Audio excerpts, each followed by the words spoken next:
Good evening all, and welcome.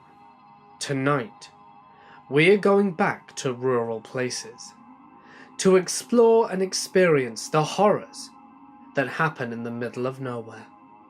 So get comfortable and let the darkness take control. In the fall of 1997, my mother took me, my sister, and my sister's boyfriend out to the movies in a neighbouring town. My sister got to pick the movie, and the only showing we could watch was a late one, so we didn't manage to start our way home until around 11 p.m. We were close to home, driving down a back road in the middle of nowhere. I was asleep in the front seat, and my sister and her boyfriend were in the back. A cop car came up behind us and drove behind us for a while. Then after about 5 minutes of following us, turned his lights on. My mother says she hadn't been speeding and was aware that he had been following, but she pulled over. My mom and sister said that a man came to the window and didn't ask for ID or registration, and started asking my mum where she lived, saying that there had been a robbery nearby and her vehicle matched a description of the getaway car. He asked her to get out, and she said no. It was at that moment that my sister's boyfriend leaned his head into the front seat to see what was going on. He was the local sheriff's son, and the man must have recognized him because he immediately got nervous and told Mum to go home and walked back to his car.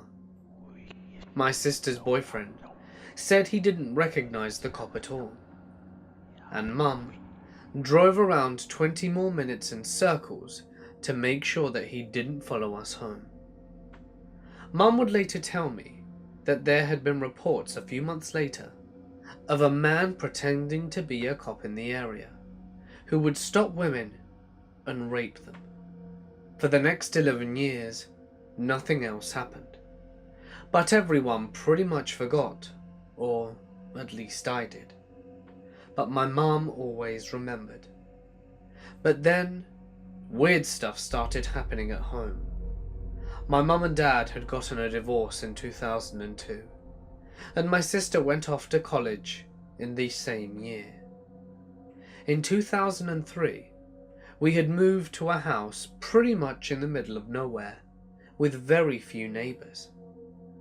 The lock on our door was loose, and I, being a forgetful high schooler, would often lose my keys and have to card my way inside after getting off the bus. One afternoon, in February 2008, I noticed a car come to a stop in front of my driveway.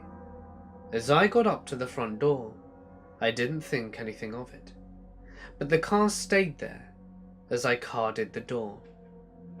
If it stayed after, I didn't notice, but after that day is when someone started breaking in. Now, I don't think whoever watched me go inside could have seen that I carded the door, but they must have figured it out, because Mum and I would often come home to find things not the way we left them. Nothing was ever taken, but we could tell.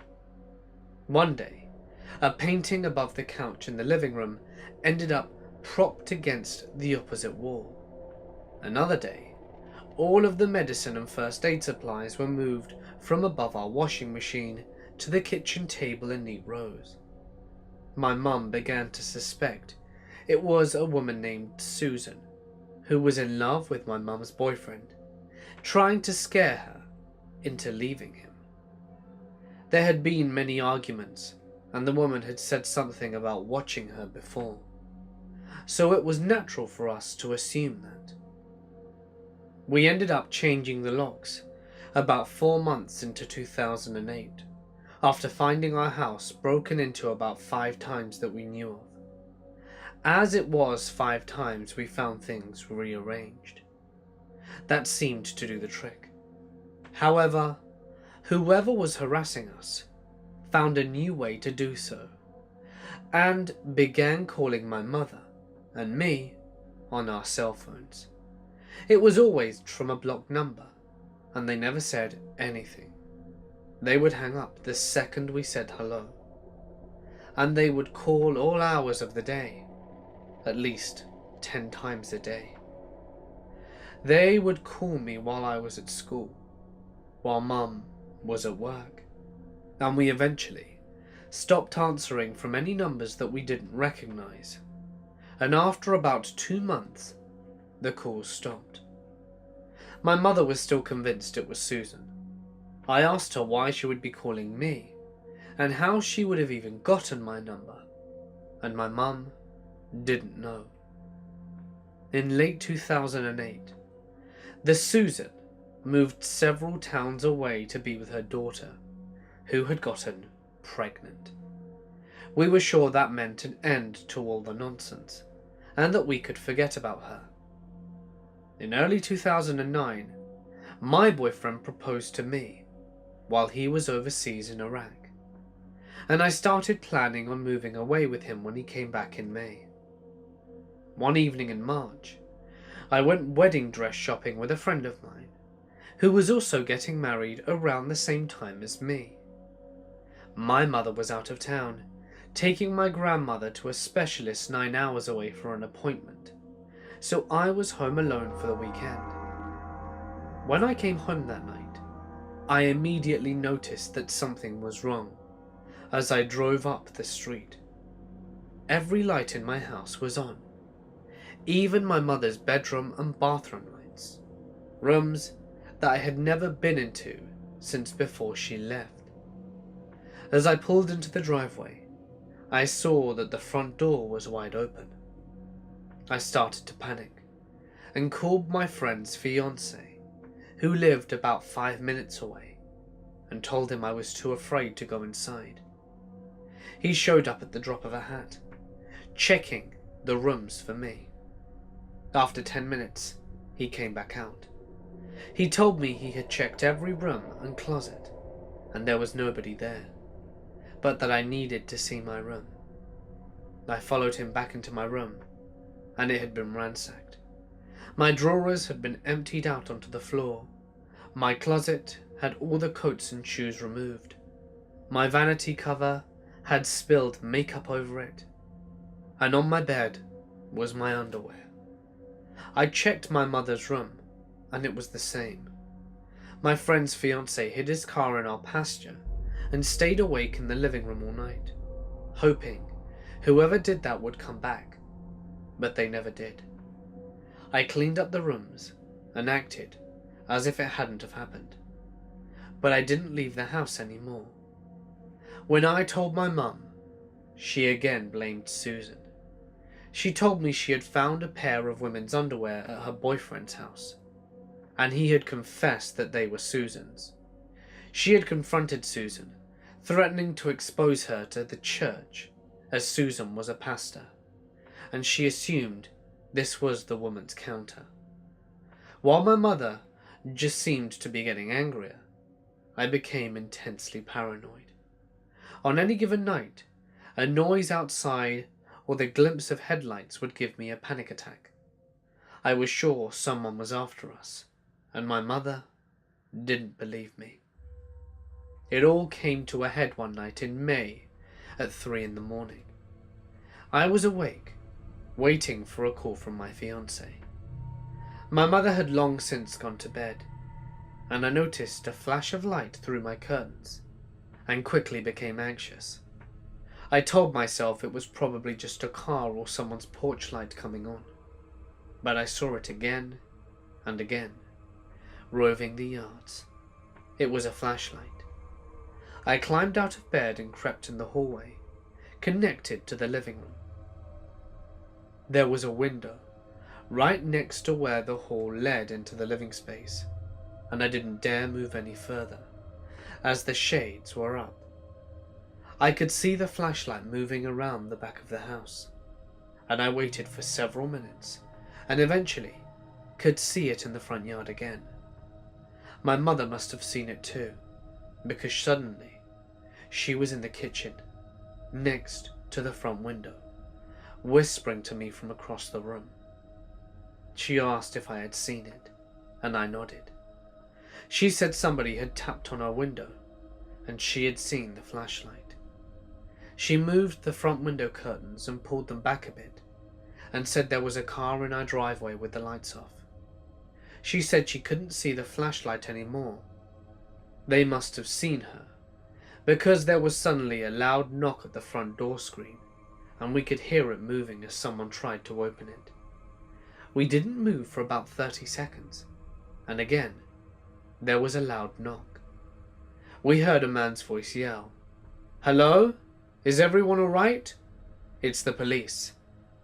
My mum crept over to the front door and opened it part way, but left the screen door closed.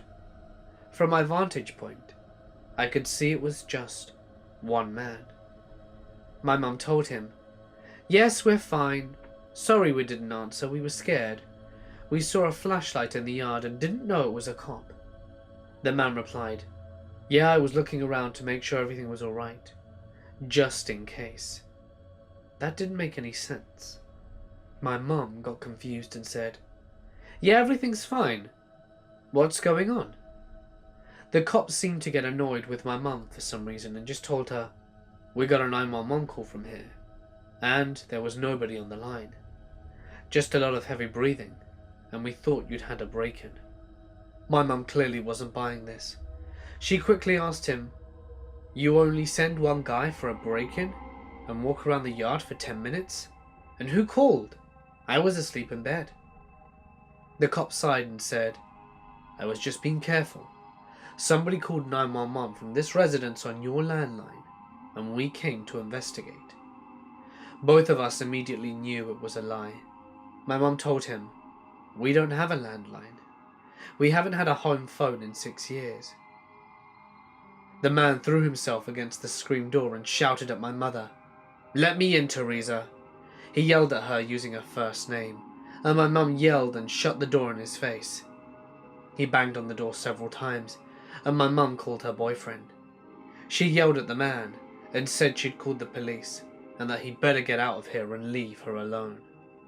It seemed to do the trick, because the banging stopped, and in a few seconds we heard his engine start and he drove away. While we waited for my mum's boyfriend to show up, Mum asked me if I remembered how she had been stopped by a man pretending to be a cop when I was younger. She wouldn't say anything else, but I've come to suspect that the man who came to our door was the man who stopped her that night. We relayed the whole thing to our boyfriend, and he advised we actually call the police and tell them everything that had been happening to us. We heeded him and found out that there had actually been a call to our house from our phone number with nothing but heavy breathing. We never found out how that wouldn't have happened. We haven't seen the man since. I moved away at the end of June, and my mum never had any more break-ins or calls from blocked numbers. Whoever the man had been, and whatever his intentions were, he seems to have gone. I came down in September 2010 to visit my mum for a week, and I spent a lot of time napping on the couch while she was at work. On the evening before she took me back to the airport, my mum complained about me leaving smudges on the front windows. I got up to see what she was talking about, and my stomach leapt into my mouth. I told her that those weren't smudges, and on the front window that looked right onto the couch that I had been napping on were a pair of large, splayed handprints. I live in a town of about 11,000 in rural Wisconsin. Not by preference, but for a job. We are moving when we get a better one. I was on my way to my employer's house, as he runs the company out of his basement until we get a new office space. And I was being tailgated, badly, by a ratty blue car and a white bald guy. I drove a Kia Soul, which has a flat back end. So if I can't see your headlights, you are a mere few inches off my butt. And you will get me tapping my brakes. This guy did. He honked at me, whatever. I flip him off and slowed down to under 5 miles, under the speed limit. There wasn't anyone behind him, so I wasn't ruining anyone else's day. He had chances to pass me on the country road, but didn't. And after a few minutes with no other cars around, and him still kissing my bumper at 50, I grabbed my cell phone and pretended to turn around and take a picture of him. Then I pretended to call 911. I was in the country, with no other cars around, and this guy was getting creepy. I came to my turn, but decided to see if this guy would follow me. I turned left, and he followed. Then I came to a roundabout and thought I would lose him. I travelled the entire thing around twice, and he followed me. At this point, I knew he was messing with me and trying to scare me. Well, I decided to let myself be late for my meeting, and I began to drive to the police station, and he followed me the whole way there. I pulled up, parked, ran inside, and I thought he would leave.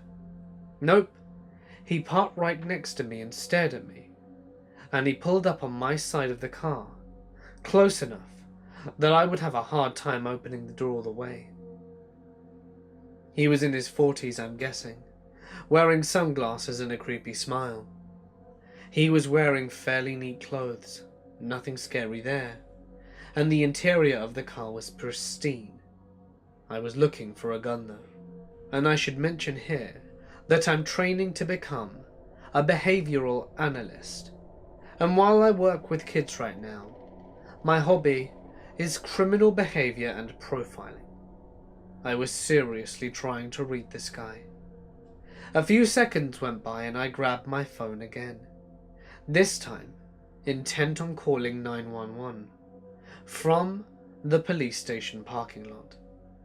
As I dialed, he rolled down his passenger window, said nothing, rolled it back up and took off. I went inside and told a police officer what happened.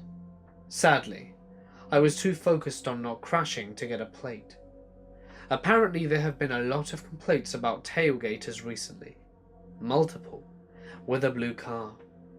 I filled out a report with the officer, and they gave me a card for victim services and a local women's shelter just in case he followed me home one night and I didn't feel safe. But I live in a secure building with my fiancée. I went out to my car and there was a note on the windshield. All it had on it was a crudely drawn smiley face. I took it back inside, and the officer said he'd call me a few times during the night, and I should avoid going anywhere alone for a while. He did call twice, and said he was patrolling my parking lot during his night shift. This is a small town, and the attitude around here is very communal, so I felt safe in that someone would back me up. If I ever see this guy again, no question, I'll call 911 and lead him straight to the police station again. I also told my fiancé that I will post my work schedule even when I have to leave for any other reason, and text him within 10 minutes of my estimated arrival. If I ever see this guy again, I will call 911, no question.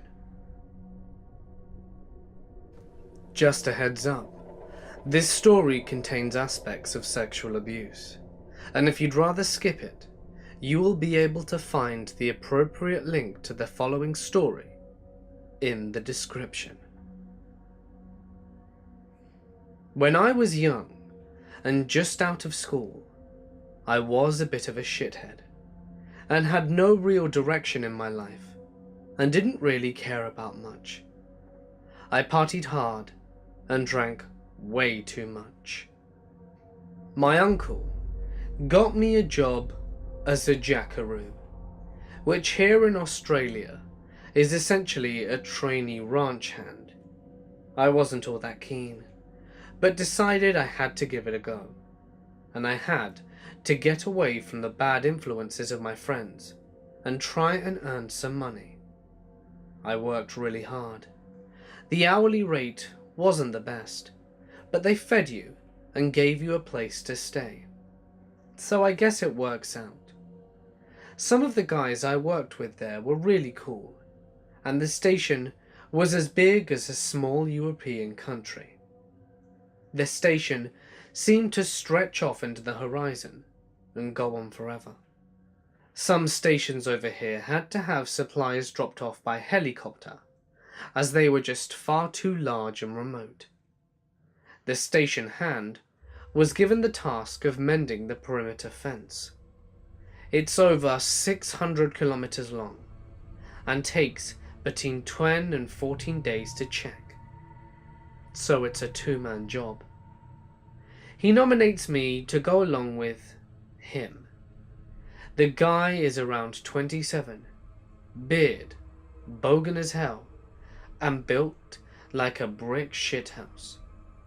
He barely says anything, but seemed like a decent guy at the time. The first 2 days, things are pretty normal. We follow the perimeter fence and check for holes where any livestock could get out of. We park up, do repairs and then move on. It's tough work. Most days the temperature is above 40, so we start before sunrise, knock off 11 to 3, and then work until sunset. The third day, we're both feeling very tired, so we finish up early and set up camp. I put the tents up, and he gets the fire going. The sun has gone down, and it starts to cool off. We eat our dinner in front of the fire, and afterwards, I just sit near the fire looking up at the Milky Way. I still can't believe how many stars are visible out there. It's amazing. My workmate is having a bush shower, which is just a small pouch that leaks out water. I'm heating up the billy because I'll be next in, and he finishes and comes out wearing stubbies and a wife beater. I can't put my foot on it, but there is a different mood tonight. He's making me feel uncomfortable, and I'm not sure why. He was talking over dinner, but kept saying nothing at all now. He gets up, stands looking at the fire for a bit, and then stares at me. I'm thinking, what the hell? Is he gonna murder me? We are miles from anywhere, and he's twice my size. He could easily do it, and I would never be found. Suddenly, he says goodnight and goes into his tent. I'm not sure what all that was about, but I try and forget about it. I have my shower and turn in for the night. The next night is the same as the others. He takes a shower, and I hear him finish, and then he rustles around in his tent for a while. I'm just chilling, listening to the crackle of the fire while downing my beer. Every part of my body is aching from the work we had done that day. And out of nowhere, he stands in front of me, blocking my view of the fire. He's only about half a meter in front of me, which is awkward, and he doesn't say a word. I don't think anything either, but what the hell is going on? I'm starting to get very nervous, and the fear is kicking in. Just when I think he's about to pull his knife out and kill me, he pulls down the front of his shorts and flops his junk out and just stands there. Damn. Now this is not what I expected. I'm weirded out and not really sure what he expects me to do. I guess it's been months since he's had any action. But still, I didn't ask for this shit. We're about 200 kilometers from the nearest people, and it's only him and me. I'm totally inexperienced with this sort of stuff, and have only been with one chick before, and I'm about to stutter out no thanks, when he says in a deep voice, "No talking." I feel like I didn't have much of a choice in this. He pulls my head towards his junk, and if I was in any doubt of what he wanted before, now I know for sure. Now this wasn't my proudest moment, and I'll spare you the gory details, but I took the hint and did the deed. He finished in my mouth, which I wasn't all too thrilled about, and it happened a couple of more times while we were out there, but stopped when we got back to the rest of the workers. I finished work on the station shortly after, and now live and work in the city. But I won't forget that feeling when you are terrified and think that you are about to get murdered, only for it to turn into a sexually confusing, non-consensual sexual experience. A few years after my father had graduated from CSU, and my mother had graduated from TCU, they both had jobs at small companies in Fort Worth, Texas. Having met at a few company parties, and hitting things off a few years later, they finally got married, and my father got a job in Colorado for a small but growing engineering firm. So off they go, picking up and moving from Fort Worth, Texas to Colorado. Getting in a car with their few belongings, they start to make their way to Colorado. Now I'm not sure why they took the road they did, but instead of a larger interstate highway, my father and mother decided to take a smaller, not so traveled on highway on their final stretch back to my father's hometown, to catch Highway 14 to their new home. Having driven all day, and it being the middle of the night, my father had the idea of pulling off to the side of the road to sleep for a few hours, before waking up and finishing out the journey. There were no rest stops on this highway, so it was either side of the road or nowhere to rest. My mother agreed, but perhaps 20 minutes after stopping and trying to go to sleep, my mother didn't feel comfortable and decided instead of sleeping there, she would drive while my father rested, and when he woke up, she would rest while he took over. Just to reiterate, this is a not-so-traveled highway, and there are no lights, and my parents are in the middle of nowhere, and the nearest city or town isn't for miles. Not a mile or two down the road, my mother notices something on the side of the road, and as she gets closer, she notices it's just a single man in the middle of nowhere, with no lights or anything, just walking on the side of the road in the direction of where my parents were just parked. There was no car broken down further up the road, and there was nothing in miles to justify why this man would be walking out in the middle of nowhere.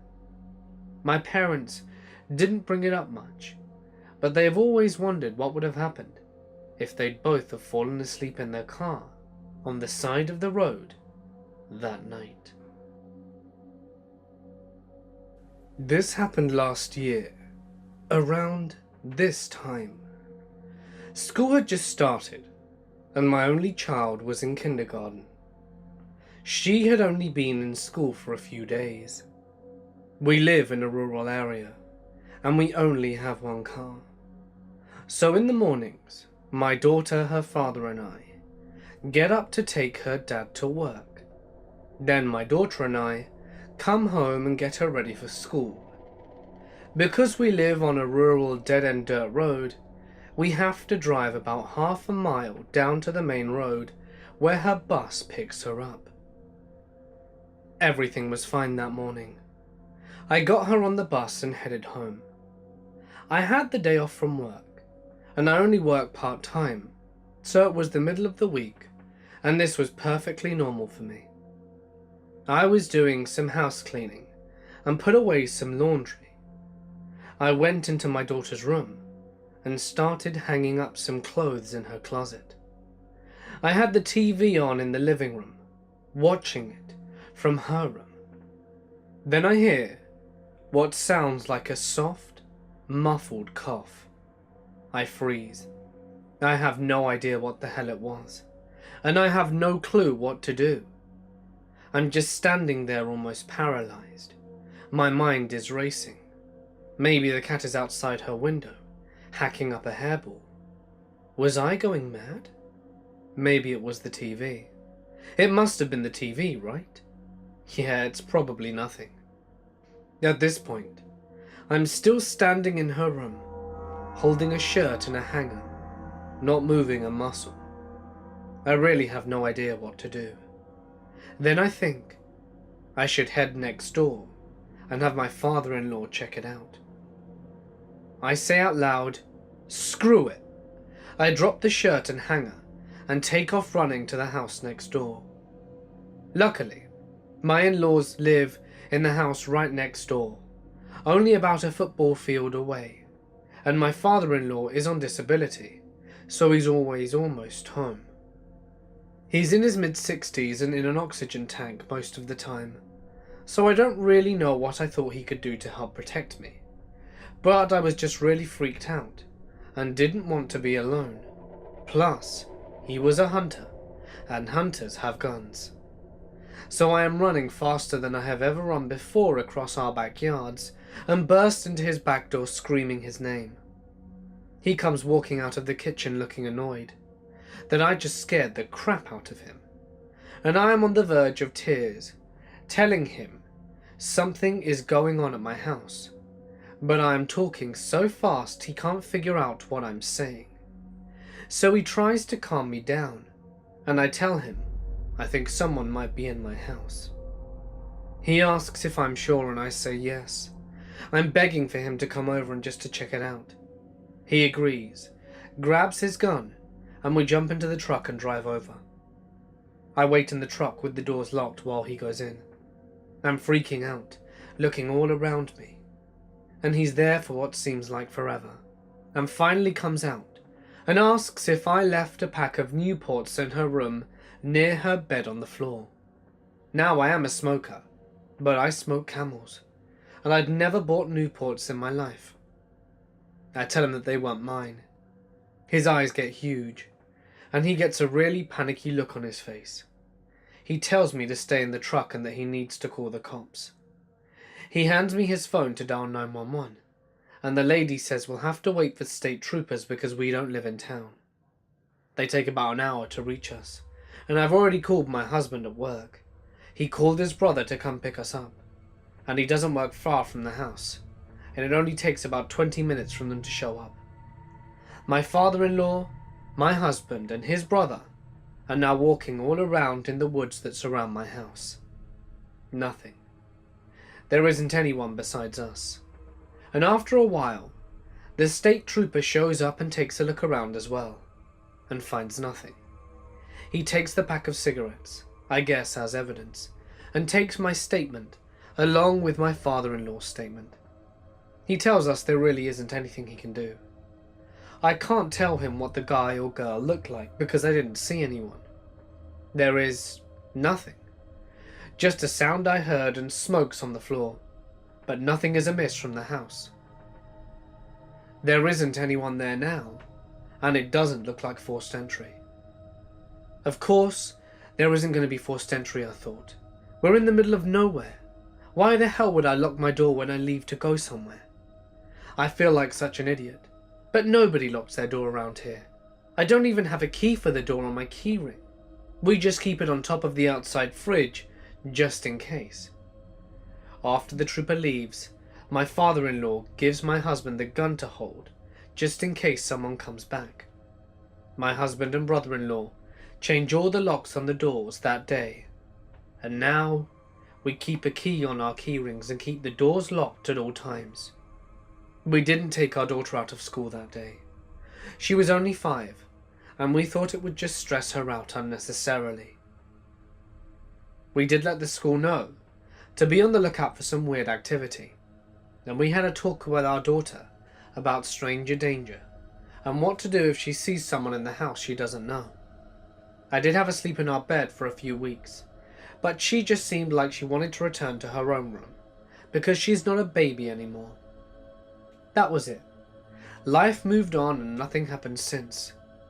We never heard from the trooper, or had any form of follow-up. And we never had another incident like that again. Oh, I have no idea what they were planning on doing. I don't know if they were after me or my daughter, or if they just wanted to rob us. Although if they did, I don't know why they didn't take the opportunity when I was out of the house. So, as far as I'm concerned, it was something far darker. I still get paranoid from time to time, and I hate to be alone in the house. My husband got me a dog to keep me company and help protect us. I hope with time, the fear will diminish. Please, always lock your doors no matter how safe you think your neighborhood is. You never know who just might be passing through. I live in a very rural mountainous area of California, and at the time I was working as a cook in a restaurant and bar. I was 24 and not in the best place financially at the time, so I had been borrowing my uncle's car to drive to and from work. I worked from 5 p.m. to 11 p.m. I know everyone in this area well, and I don't have a single enemy. I get along with everyone. One night, I was closing up the kitchen and decided to have a beer before going home. The bartender was talking to a fellow community member and trying to get him to go home, but he was too drunk for his own good. There were some out-of-towners that weren't too fond of the locals' demeanor, and it seemed like it was getting intense between them. I just saw it as a local that I knew was being annoyingly drunk but perfectly harmless. I had my beer and went out and got into my car. I could see the bar and spotted the drunk local, completely smashed. I felt bad for not offering him a ride home, but was tired from work and told myself that he would be okay. I drive away. Mind you, there's no street lamps or buildings in the middle of nowhere. It's pitch black, quiet, and I realize about a mile from the bar that I should turn around and offer him a ride. He didn't live far, and it wouldn't have been very far out of my way to do so. I turn at a muddy turn and go back. I get to the car and basically was short with the local and told him that I would pick him up in the morning and he could get his truck sober, that I'll give him a ride home tonight. I was 24 at the time and a small-built female, and he was a smaller-built 35-ish looking male. I knew this guy. He'd hit on me in the past, but I assumed he was just a 35-year-old lonely weirdo who I always shrugged off when it came to his advances. Within a couple of minutes of reasoning, he finally hopped into the car, and I took off driving towards his home, about 5 miles away on winding mountain roads. I didn't notice anything at first. He seemed drunk, quiet, and mumbly. But not too long into the drive, he starts saying thank you, how nice I am for helping him out, and I say the usual, of course, it's no problem. I couldn't let him be there knowing full well he wouldn't be able to drive. And this is where I start getting creeped out. I make a turn on the road he lives on.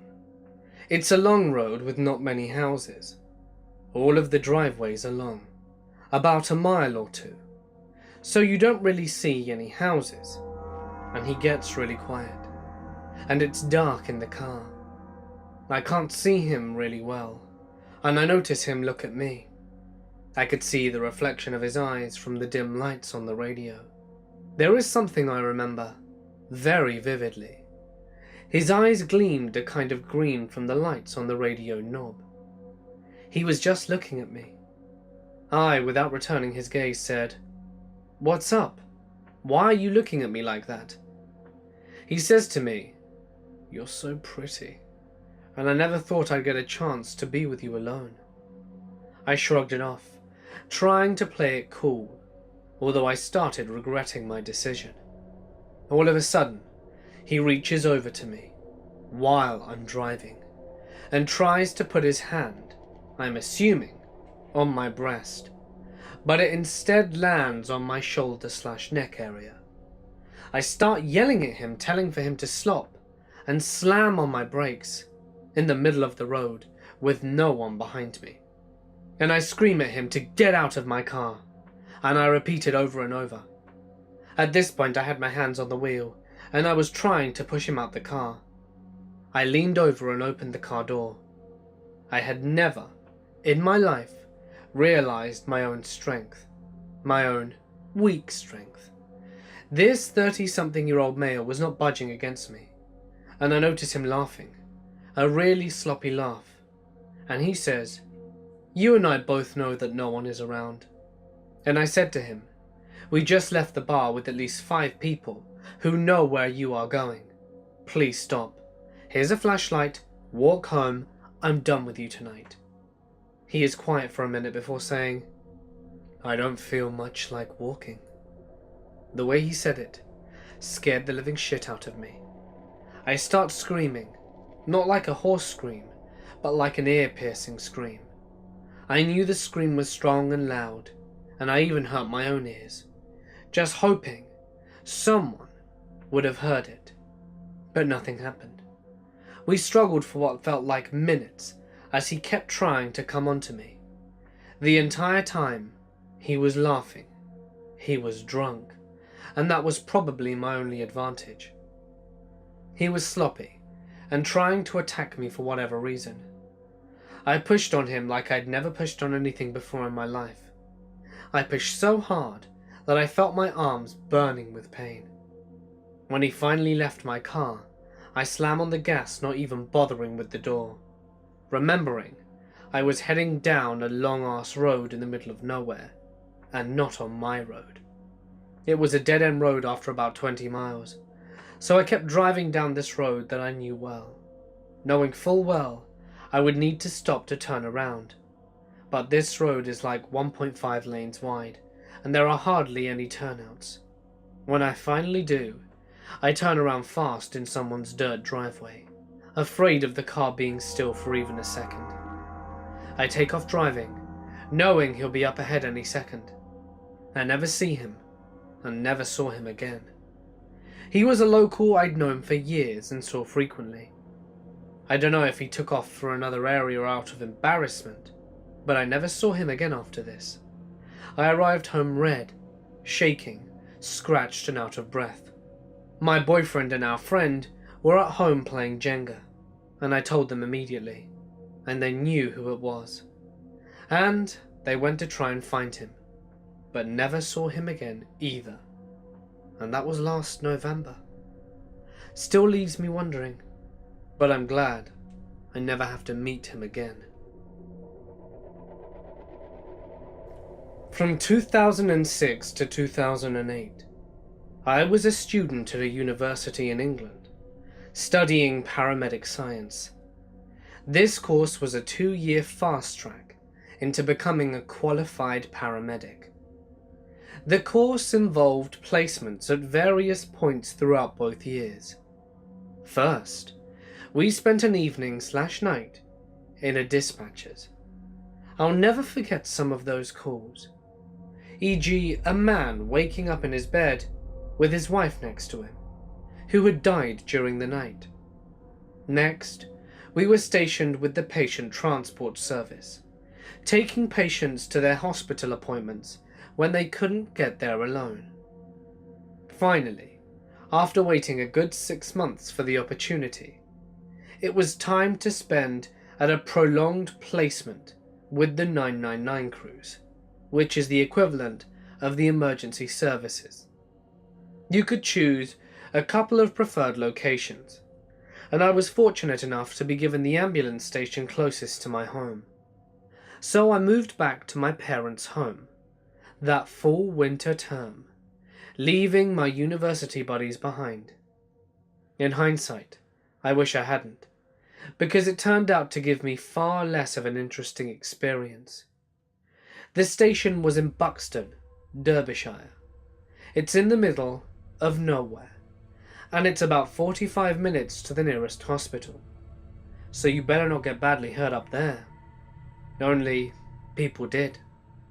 One evening, we respond to a call where a guy had come off his bike near a pub, which passes over the Pennines, which are a mountain range. Bikers love to bomb it up and down, and it's notorious. The guy broke a brick wall with his body. Legs were all over his shoulders. We took him with the blue lights to the aforementioned hospital. I don't think he survived. This is where things got messed up. We turn out of our hospital, travel maybe half a mile, and get flagged down by a pedestrian. She shouts through the window that someone has been beaten badly, and we later find out that this was the case of somebody bumping into somebody else in the bar. Nothing more. At that moment, a guy in a red t-shirt stumbles out from the side street and collapses in the road. I had been in the rear passenger seat of the patient compartment, and my mentor and her technician were riding up front. They get out there before me to help him, while I open up the side bay. Stupidly, I climb out as my mentor helps him in. That's the only point, which I notice two things. He isn't wearing a red shirt. He's topless, and saturated head to waist in his own blood. And there's a mob of people heading straight for us, about 10 to 15. I'm outside the ambulance and pretty much frozen in terror, as I'm only 19 at this point, and a pussy. Thankfully, my mentor hauls me inside and locks the door instantly. She then turns to me and asks if the rear door is locked. It is not. They open it from the outside. My mentor pushes them back and heckles them.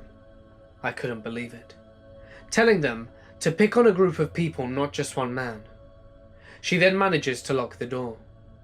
And what happens next will stick with me forever, and clearly has, as I'm telling this story near 10 years later. They begin to try and flip over the ambulance. Meanwhile, another guy starts hammering the side window, shatters it, and cuts himself wide open with blood everywhere, but keeps going. They were animals. There is a window between the rear and the front cabin, and we see a police car approaching. He doesn't stop and continues straight past us. Only later did I find out that the keys were still in the ignition, but nobody had attempted to enter the cabin through sheer luck. Anyway, we managed to make it out of there alive. And after everything that I went through, I went off and became an English teacher instead. The number of dead bodies I saw in the time I was there was enough to haunt me for life. To all you brave service folk, I commend you.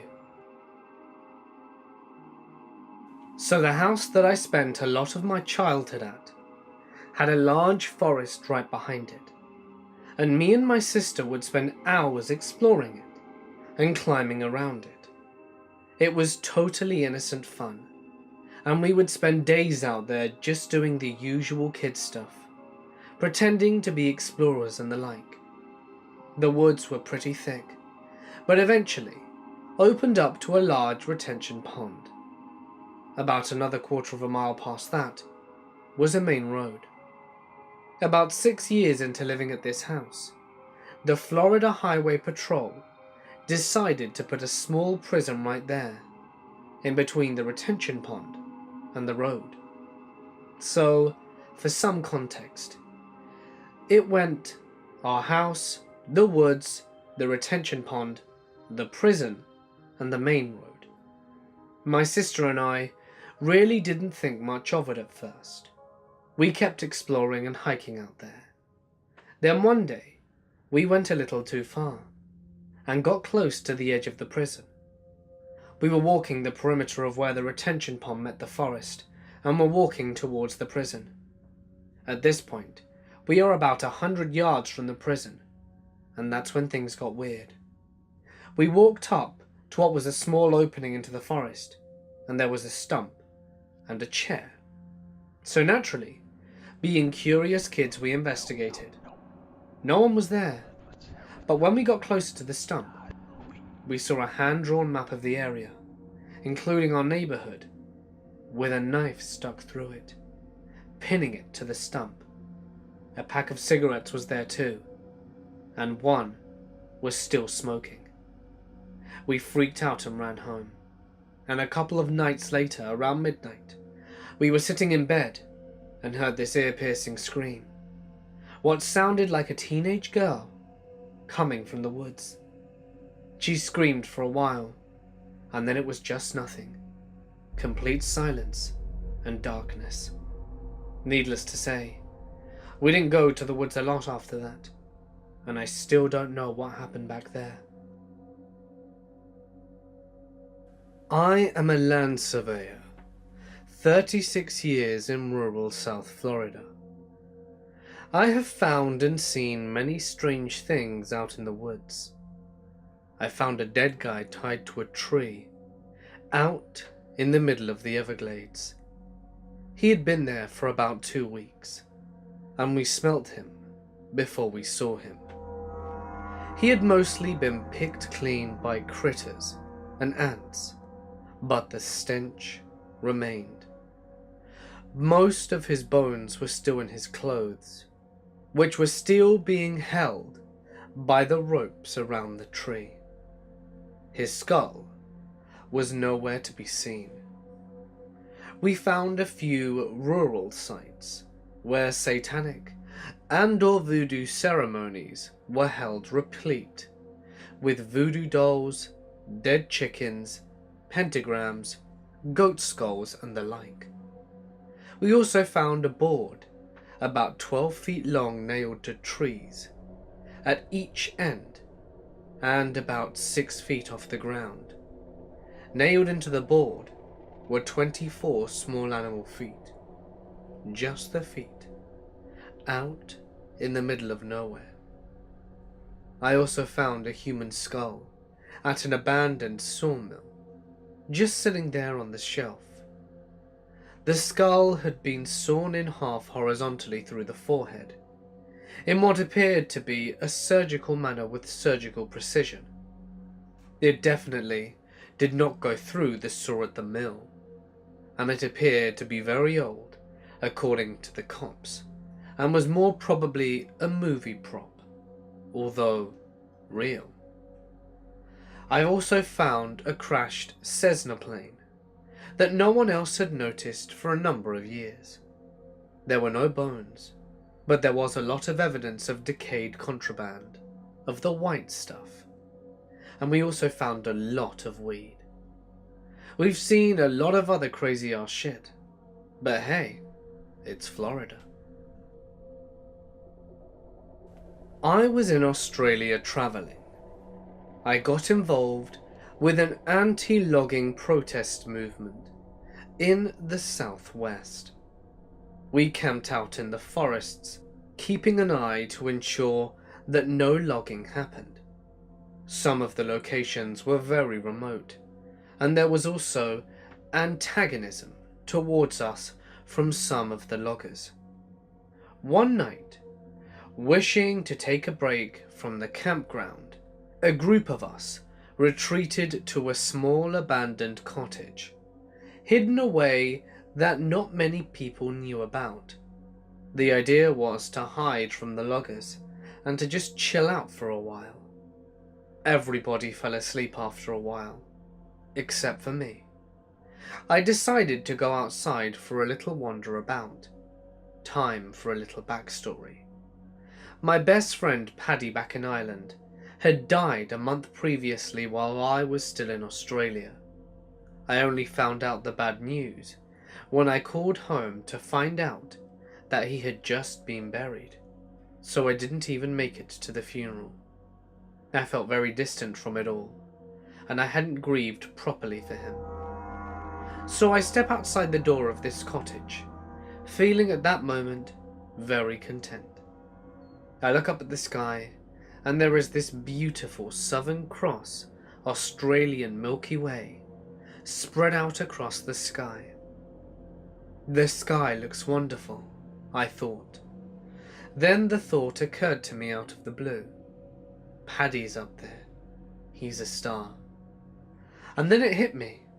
The grief that hadn't come out before just all came crashing out. I started sobbing uncontrollably, conscious that I didn't want to wake anyone else up in the cabin. I started to run, and as I ran, the sobbing merged with the running until I kind of had a rhythm, and I was coming round, feeling glad that I had unleashed it from my system. When this happened, I was running through a wide clearing along a dirt animal path leading towards a big mound of bushes in the center of the clearing. I ran into the middle of it, thinking nothing of it, and all of a sudden, the bushes explode around me, while thrashing and grunting and thumping on the ground, and bodies move around really fast. I was petrified. Then I catch a glimpse of what it was. A mob of kangaroos that had all been sleeping under the bushes, until I came blundering in and terrified all of them. And then it struck me. Was this Paddy playing a trick on me from above when I got upset? And then, at that moment, I knew that there was a greater energy than just people running about on the surface of the planet. Hey guys, it's Mort here, and thank you so much for listening. I hope you enjoyed today's edition of Scary Stories. If you did, please remember to drop a like and hit that subscribe button. Remember that I do post every night, so why not subscribe and hit the bell icon to be up to date with everything I post. If you have a story that you would like to share and have read on Mortis Media, all that you need to do is send it to my email, and I'll make sure to get to it. But please ensure that you have included as much description and punctuation as possible, as that will maximize your chances of it being read. But anyway, for now guys, I'm going to sign off. Stay awesome, and I'll see you in the next one.